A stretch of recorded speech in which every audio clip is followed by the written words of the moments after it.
All right, this is sagging a little bit, so I'm gonna try to put some of these little shims I cut on the bandsaw up underneath. Put one over here. Ha! Now we're even. Glue that and nail. Once I had these panels in place, we're starting to look like one seamless shelf.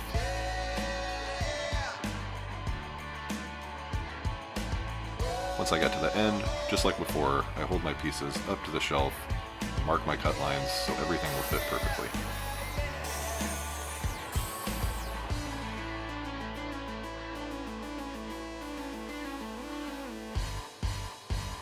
And voila!